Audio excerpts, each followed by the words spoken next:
So The Outwaters is the newest indie horror movie that's just taking the internet by storm right now, and everyone's saying this thing is all that in a bag of chips. But does it really live up to the hype? Let's find out.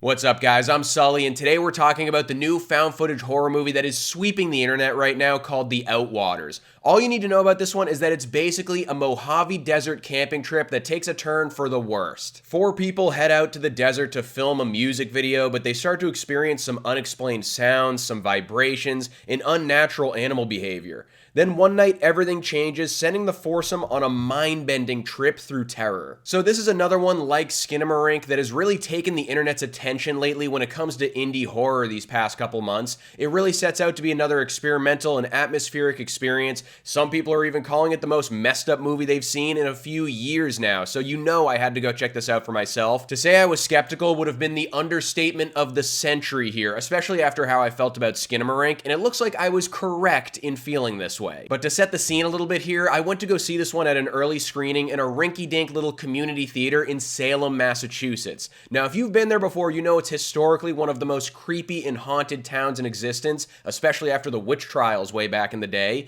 and they still like to keep that creepy and unique vibe today, so I knew I was in for an interesting theater experience at the very least. Especially when the musician whose song is featured in this movie hopped up on stage and serenaded us before the movie even started to roll. But I've been hearing some crazy shit about this one, that it takes an absolutely wild, bonkers, and bloody turn in its final act, so I was ready. I'm not sure what I was ready for, but I was ready. And I can tell you right now, whatever I was picturing in my naive little head of mine was way better than whatever I got on screen. This movie takes a long time to get to the craziness that I feel like is being advertised so much in the marketing for this movie. I feel like 45 minutes to an hour into this thing and we're still doing character introductions and really setting the scene. And I was like, okay, I'm gonna sit back, I'm gonna let this thing build, especially if it's gonna pay off like people have been saying that it's gonna. But as it started to drone on, I just started to find these characters a little bit unlikable. The actual volume of the dialogue wasn't great, so I didn't always really know what they were actually saying, and this whole thing just lingers on and on way too much before we get into the actual meat and potatoes of this story,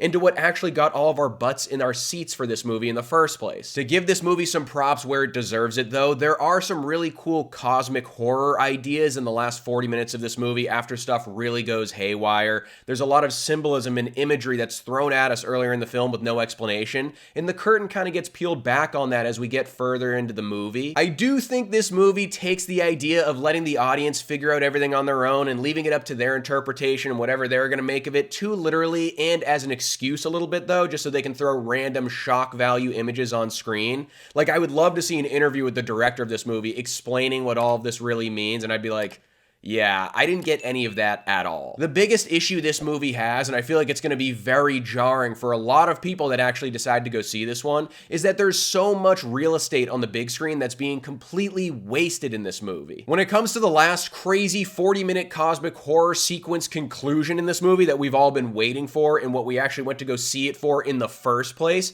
it's like we're watching this movie through a goddamn pinhole. The screen is completely pitch black. The only light we see is like a flashlight-sized light that's pointed at something like 20 yards away. The camera is moving around in every which direction. You don't even have enough time to process what's actually being shown to you on screen. If you're someone that gets car sick easy, you should probably bring a barf bag and wear a bib to this one. Frustrating is the word that comes to mind the most when I want to describe this movie, because there was actually some kind of cool stuff in here, I thought. Like, the practical effects work looked like it was actually pretty impressive, but I mean, I don't know. The only guy that's actually going to know that for sure is the prop guy, because you can't actually really see any of it in the movie. I will say though, because I like giving props when it's warranted, throughout all of those dark scenes where I couldn't see anything, that is really where that stellar sound design comes through. If there was any point in this movie that I did find myself unsettled, it was because of that sound design. I thought it was great. But this is another example of something that I feel like would have made a much more effective short film. It shouldn't have been a feature-length movie. Like, all of the artsy stuff that it left in didn't really do anything to enhance my experience. I was sitting there being like, all right, let's speed up past this artsy-fartsy bit so we can get to the slicing and dicing bit. At the end of the day, the final product just felt so unpolished to me. It didn't look like a film that was ready for an actual audience and to be sent out into the world yet. Who knows, maybe this style of filmmaking will work for you. I've said before that I'm starting to think this type of experimental and atmospheric subgenre of horror just isn't really my cup of tea. This one had the same effect on me as Skinamarink did. I'll never watch this thing again. Indie horror has been off to a rocky start for me in 2023. The Outwaters gets a Sully score of 2 stars.